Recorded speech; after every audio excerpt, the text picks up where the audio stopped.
तो हेलो मेरे प्यारे प्यारे छात्रों और छात्राओं, कैसे हो आप सब और कैसी चल रही है आप सभी के बोर्ड एग्जाम की तैयारी। आई होप कि आप सभी बहुत अच्छे होंगे और अपने बोर्ड एग्जाम की तैयारी भी बहुत ही शानदार तरीके से कर रहे होंगे। तो जितने भी हमारे स्टूडेंट इस बार हैं क्लास 10 में और जिनको 2027 बोर्ड में सोशल साइंस यानी कि सामाजिक विज्ञान का पेपर देना है ना, उनके लिए आज का ये वीडियो सबसे ज्यादा इंपॉर्टेंट है।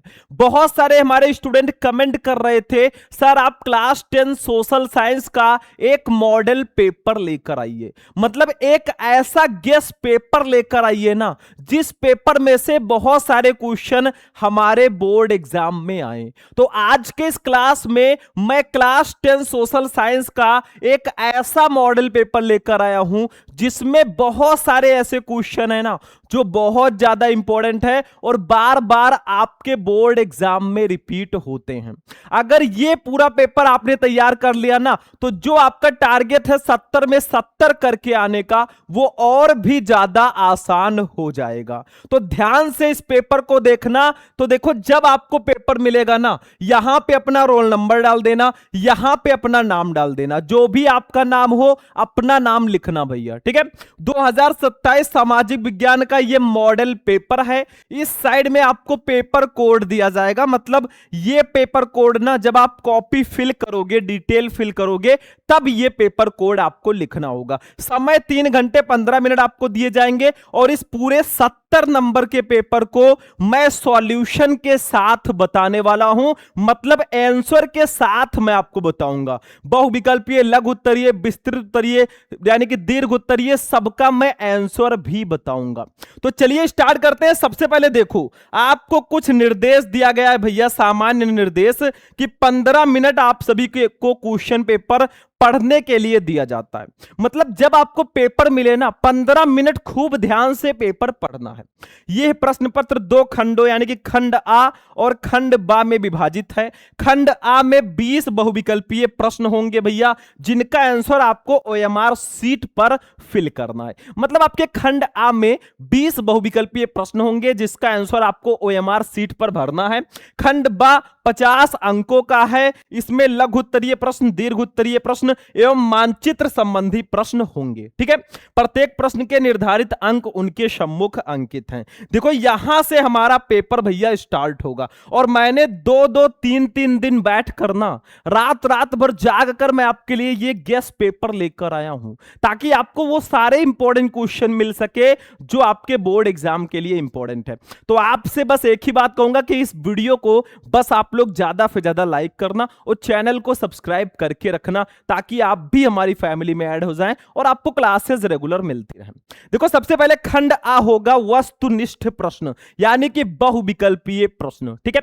टोटल ये 20 नंबर का आएगा भैया। बहुविकल्पीय प्रश्न टोटल 20 नंबर के आपके बोर्ड एग्जाम में आते हैं, ऑब्जेक्टिव क्वेश्चन, ठीक है। सबसे पहले हम सारे जो इंपॉर्टेंट बहुविकल्पीय प्रश्न है ना उनको विथ आंसर पढ़ेंगे। उसके बाद में मैं लघु उत्तरीय प्रश्नों का भी आंसर आगे बताऊंगा, ठीक है। तो पूरा पेपर बस ध्यान से समझो। देखो, फर्स्ट वाला क्वेश्चन क्या है, आंसर पता होगा तो फटाफट कमेंट कर देना। देखो, महात्मा गांधी भारत कब लौटे? महात्मा गांधी जी जो हैं वो भारत कब लौटे बताओ? फरवरी 1915, जनवरी 1915, मार्च 1915 या अप्रैल 1915? तो भाई इसका राइट आंसर होगा जनवरी 1915। मतलब महात्मा गांधी जी जो है ना वो भारत जनवरी 1915 में लौटे, ठीक है। तो ये आपका बी वाला ऑप्शन जो है बिल्कुल सही होगा। देखो, बहुविकल्पीय प्रश्नों में ना बस आप क्लास को ध्यान से देखते चलो, सारे ऑब्जेक्टिव क्वेश्चन आपके कंप्लीट हो जाएंगे भैया। ये साइंस का न्यूमेरिकल थोड़ी ना है कि बैठ के उसको फॉर्मूला लगाना है फिर न्यूमेरिकल सॉल्व करना है। ये ऑब्जेक्टिव क्वेश्चन है, सिर्फ ध्यान से देख लो, बस इधर उधर मत देखना भैया, ध्यान से देखना क्लास को तो समझ में आ जाएगा सारा। चलो दूसरा वाला क्वेश्चन देखो भैया। दूसरा क्वेश्चन हमारा क्या है, यहां देखो, असहयोग आंदोलन स्थगित करने का मुख्य कारण क्या था? मतलब असहयोग आंदोलन को स्थगित करने का मुख्य कारण क्या था? ये है जलियांवाला बाग हत्याकांड, रॉलेट एक्ट या फिर खिलाफत आंदोलन या फिर चौरी चौरा की घटना। तो इसका राइट आंसर होगा बच्चों डी वाला ऑप्शन बिल्कुल सही होगा, चौरी चौरा की घटना। ठीक है, डी वाला ऑप्शन आपका सही होगा। यानी कि क्वेश्चन में क्या था कि असहयोग आंदोलन स्थगित करने का जो मुख्य कारण था ना, वो चौरी चौरा की घटना थी। ठीक है, यही रीजन था कि असहयोग आंदोलन को स्थगित किया गया। ठीक है, इस घटना के कारण। चलो अगला क्वेश्चन देखो, तीसरा वाला क्वेश्चन क्या है भैया, आर्थिक मंदी का प्रथम कारण था, मतलब आर्थिक मंदी जो है उसका प्रथम कारण क्या था। आर्थिक मंदी का सबसे पहला रीजन क्या था, क्यों आर्थिक मंदी हुई भाई। ठीक है, ए है कृषि क्षेत्र में अधिक उत्पादन, बी है बैंकों का निजीकरण, सी है अत्यधिक निवेश, डी है उद्योगों की संख्या में वृद्धि। अरे भाई आर्थिक मंदी का मुख्य कारण क्या था, कृषि क्षेत्र में अधिक उत्पादन होने लगा जिससे आर्थिक मंदी हुई। ठीक है, आर्थिक महामंदी जिसको बोलते हैं। तो ये आप ध्यान रखना, बाकी मैं आपको बहुत सारे क्वेश्चन आगे आगे बताऊंगा। आप लोग सिर्फ हमारे साथ जुड़े रहिए, बस आप लोग चैनल को सब्सक्राइब करके रखिए, आपको बहुत अच्छी अच्छी क्लासेस मिलेंगी। चलो चौथा, ब्रेटन वुड्स नामक संस्था निम्नलिखित में से कहां स्थित थी। बताओ ब्रेटन वुड्स जो संस्था है वो कहां स्थित थी, अफ्रीका, यूरोप, अमेरिका या फिर एशिया। तो इसका राइट आंसर होगा बच्चों अमेरिका। ब्रेटन वुड्स नामक संस्था जो है वो अमेरिका में स्थित था, अमेरिका। ठीक है, याद होगा नाम आपको, डोनाल्ड ट्रंप राष्ट्रपति जो है वहां के।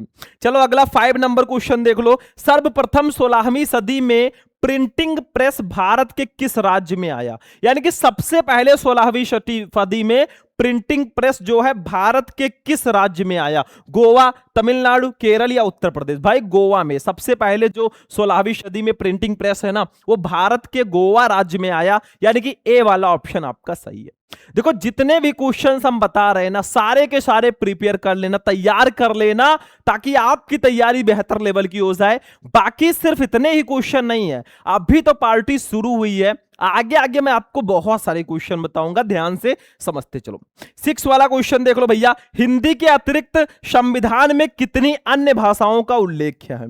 मतलब हिंदी के अतिरिक्त संविधान में कितनी अन्य भाषाओं का भी उल्लेख है जो हमारा भारतीय संविधान है, 20, 21, 22 या फिर 23। तो इसका राइट आंसर होगा बच्चों 21। मतलब हिंदी के अतिरिक्त, हिंदी के अलावा संविधान में 21 अन्य भाषाओं का भी उल्लेख है।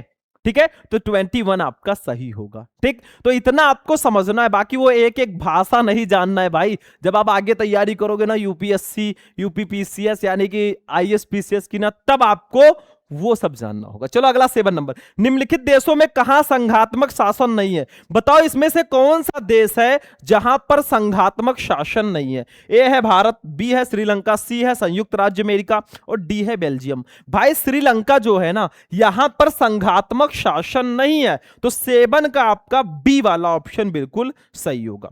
चलो 8 नंबर क्वेश्चन पे आ जाओ भैया। 8 नंबर, लोकतांत्रिक शासन व्यवस्था अन्य व्यवस्थाओं से अच्छी है क्योंकि ये है, मतलब लोकतांत्रिक शासन व्यवस्था जो है अन्य व्यवस्थाओं से अच्छी क्यों है, इसका रीजन क्या है। क्योंकि ये पारदर्शी है, बी है कि व्यक्ति की गरिमा को बढ़ावा देती है, सी है ए और बी दोनों, और डी है इनमें से कोई नहीं। तो इसका राइट आंसर होगा बच्चों सी वाला, यानी कि ए और बी दोनों, दोनों ऑप्शन आपका सही है। क्वेश्चन आपका था कि लोकतांत्रिक शासन व्यवस्था अन्य व्यवस्थाओं से अच्छी है क्योंकि ये पारदर्शी भी है और व्यक्ति की गरिमा को भी बढ़ावा देती है, इसलिए आपका सी वाला ऑप्शन सही होगा। ए और बी दोनों, ये दोनों ऑप्शन आपके सही हैं।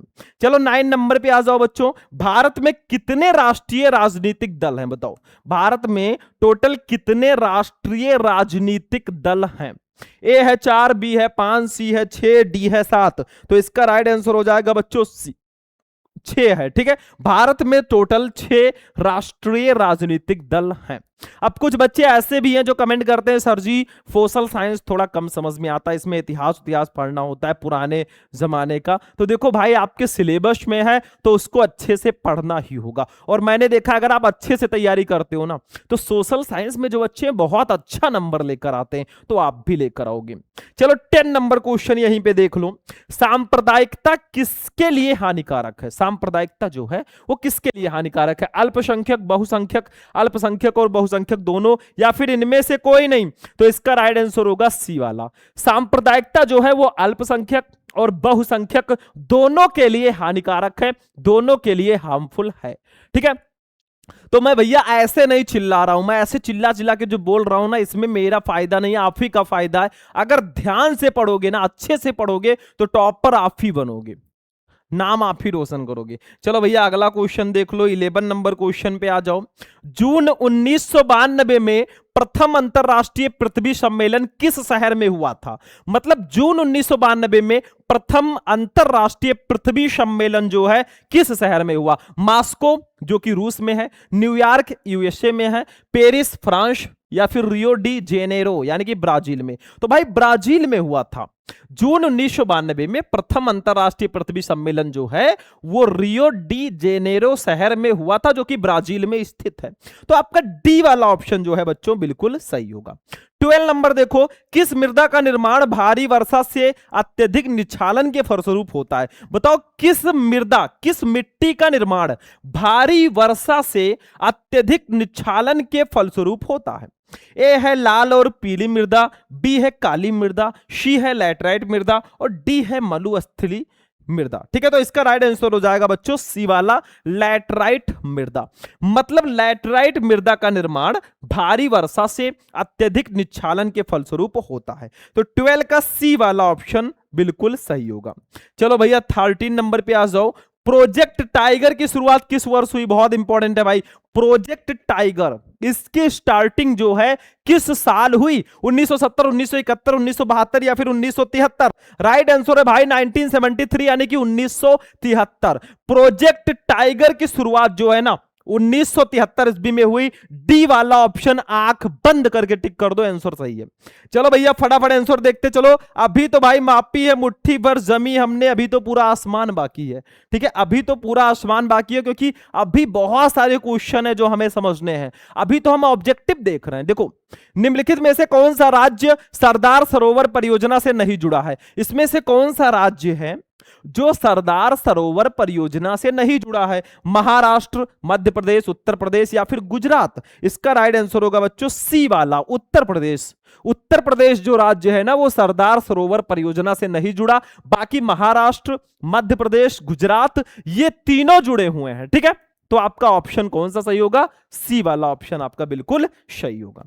चलो भैया अब आ जाते हैं 15 नंबर क्वेश्चन पे, सब ध्यान से समझना। स्वर्णिम चतुर्भुज परियोजना किससे संबंधित है? बताओ, स्वर्णिम चतुर्भुज परियोजना जो है ये किससे संबंधित है? स्वर्ण उद्योग, रेल परिवहन, सड़क परिवहन या फिर वायु परिवहन? तो इसका राइट आंसर होगा सड़क परिवहन। देखो स्वर्णिम चतुर्भुज परियोजना जो है ना वो सड़क परिवहन से संबंधित है। एक एक क्वेश्चन जो मैं समझा रहा हूं ना सारे के सारे क्वेश्चन समझ लेना।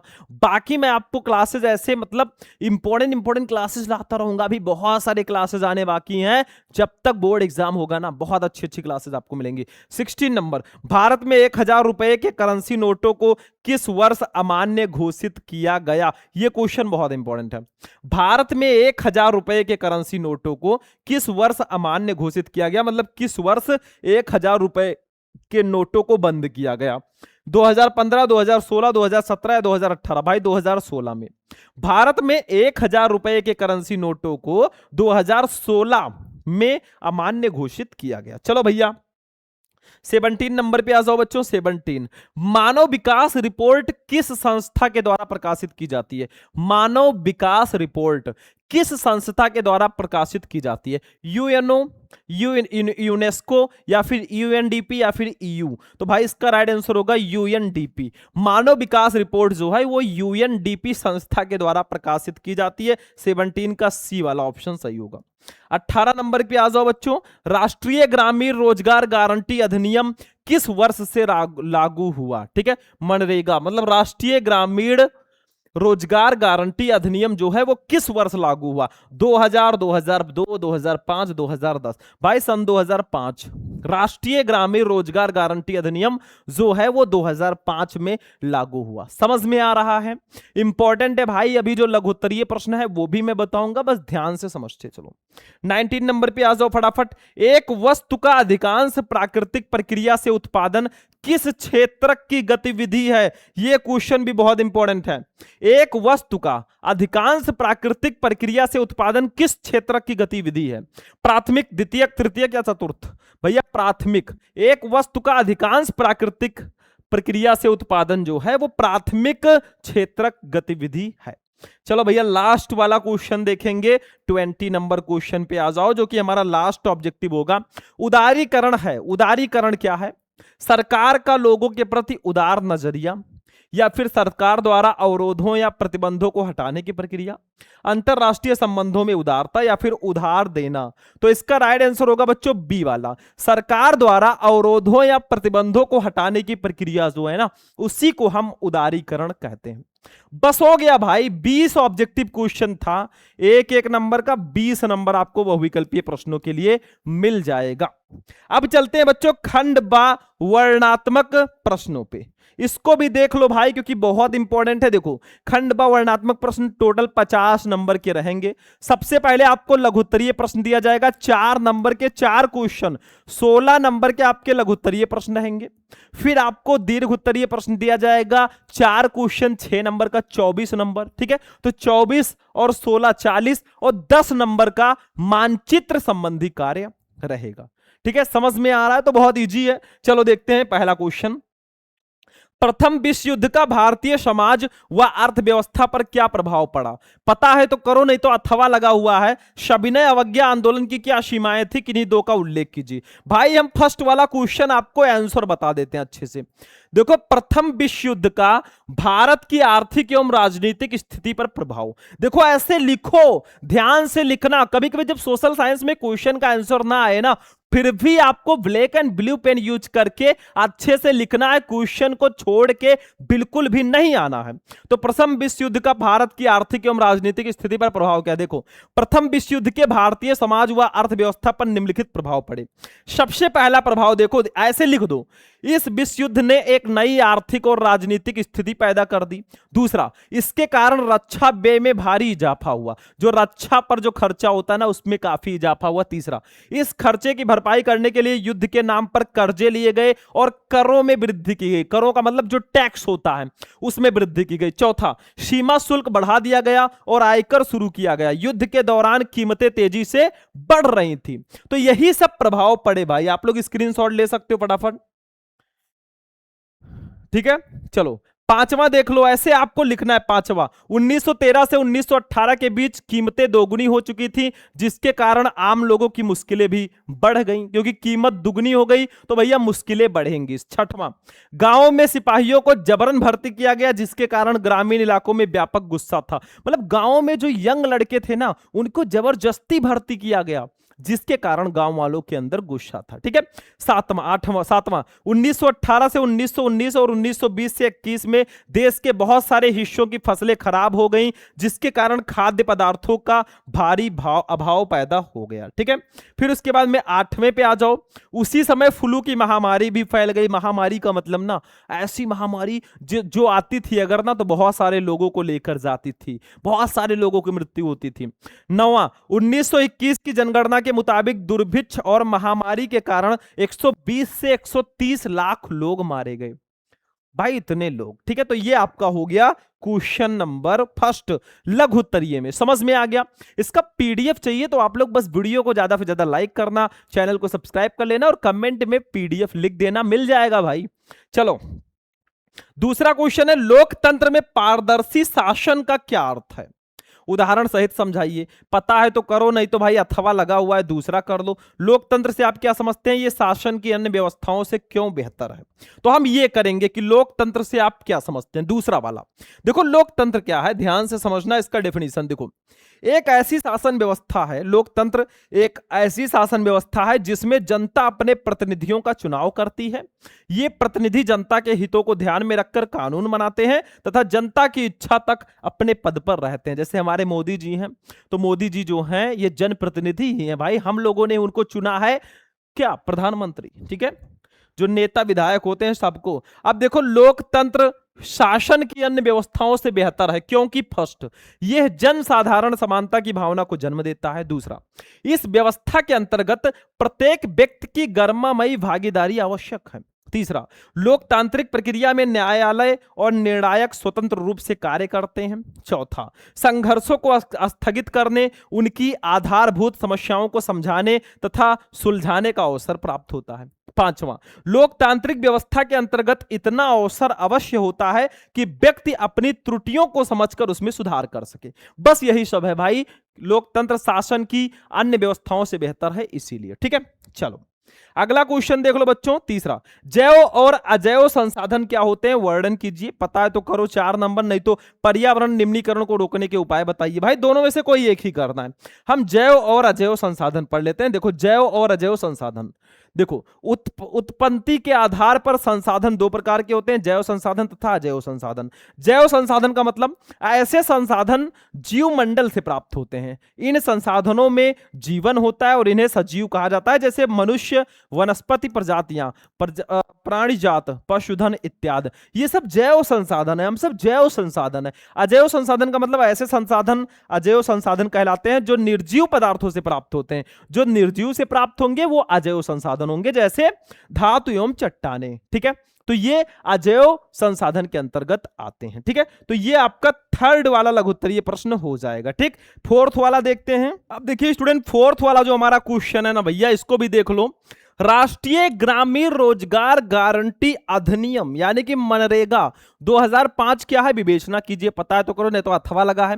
भारत में साख के विभिन्न स्रोत क्या है, वर्णन कीजिए। भाई हम आपको बता देते हैं, राष्ट्रीय ग्रामीण रोजगार गारंटी अधिनियम 2005 यानी कि जो मनरेगा है वो क्या है। देखो, केंद्र सरकार ने भारत के लगभग 625 जिलों में काम का अधिकार लागू करने के लिए एक कानून बनाया। इसे महात्मा गांधी राष्ट्रीय ग्रामीण रोजगार गारंटी अधिनियम 2005 यानी कि मनरेगा 2005 इसको कहते हैं। ठीक है, इसके प्रमुख उद्देश्य क्या है, आखिर ये क्यों बनाया गया, देखो ध्यान से।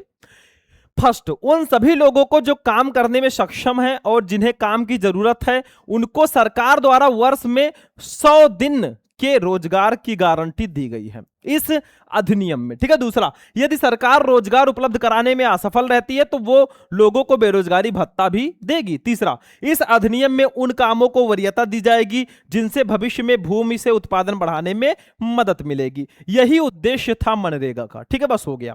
यानी कि भैया 4 क्वेश्चन आपके हो चुके हैं। 4 नंबर वाले लघुत्तरीय प्रश्न, 16 नंबर आपका कंप्लीट है।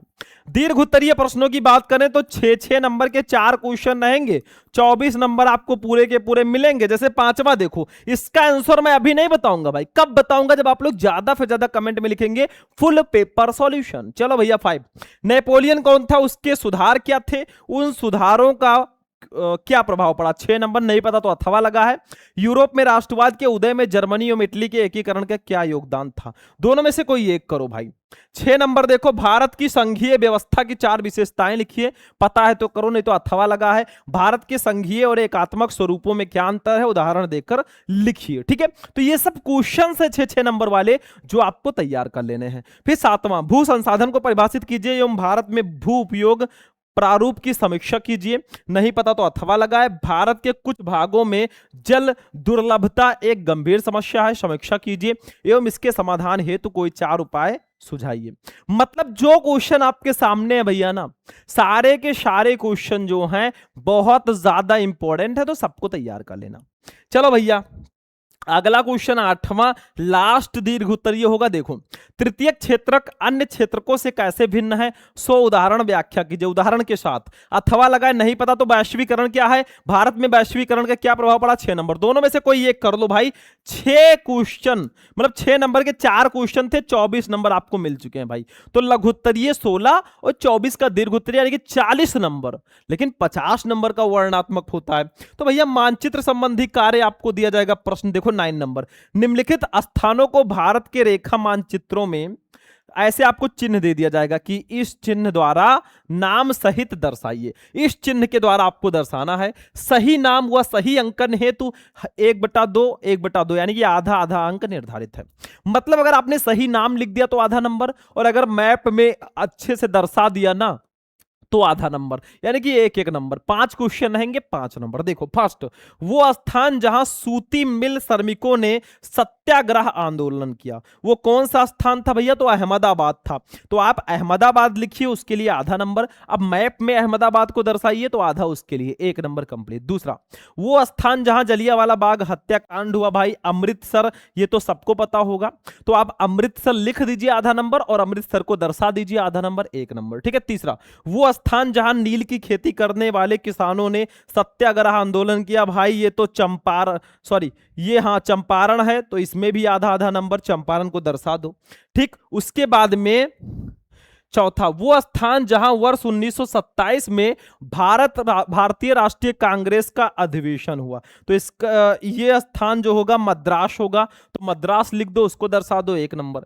वो स्थान जहां सविनय अवज्ञा आंदोलन का प्रारंभ हुआ भाई, दांडी। ठीक है, तो दांडी हो गया आपका, तो आधा नंबर लिखने का, आधा दर्शाने का, एक नंबर इसके लिए। 5 क्वेश्चन है और एक एक नंबर के 5 नंबर आपको मिलेंगे। लेकिन अभी मानचित्रकार एक और रहेगा, देखो ऐसे रहेगा 10 नंबर। दिए गए भारत के मानचित्रों में निम्नलिखित को दर्शाइए, ये भी 5 क्वेश्चन आएंगे, इसको भी मानचित्र में दर्शाना है। जैसे देखो, महानदी पर बना बांध, अब आपको कुछ ऐसे दे दिया जाएगा, देखो ध्यान से, कुछ ऐसे दे दिया जाएगा कि इस चिन्ह द्वारा नाम सहित दर्शाइए। तो आप भैया महानदी पर बना बांध जो है उसको क्या बोलते हैं? हीरा कुंड। जैसे आपका हीरा कुंड है, तो उसको इस चिन्ह के द्वारा दर्शाना है। पहले नाम लिखो, आधा नंबर, फिर दर्शा दो, आधा नंबर, एक नंबर मिल जाएगा। फिर दूसरा, गंगा नदी। अब गंगा नदी में भी कोई चिन्ह दे दिया जाएगा, जैसे आपको ऐसे चिन्ह दे दिया गया। ठीक है, कहा जाएगा इस चिन्ह द्वारा नाम सहित दर्शाइए, तो पहले नाम गंगा नदी ही दर्शाना है हमें। ठीक है, तो एक नंबर इसका फिक्स है। तीसरा, पूर्व पश्चिम गलियारा, अब इसको भी मान लीजिए ऐसे दे दिया गया कि इस चिन्ह द्वारा प्रारंभ और अंत के केंद्रों के नाम सहित दर्शाइए। तो प्रारंभ का अंत है सिलचर, और सिलचर से पोरबंदर, तो इसको दर्शा देना है, एक नंबर। भारत का एक परमाणु ऊर्जा संयंत्र, अब इसको मान लीजिए इस चिन्ह के द्वारा दर्शाना है, तो इस चिन्ह द्वारा दर्शा दीजिए। नाम क्या है उसका?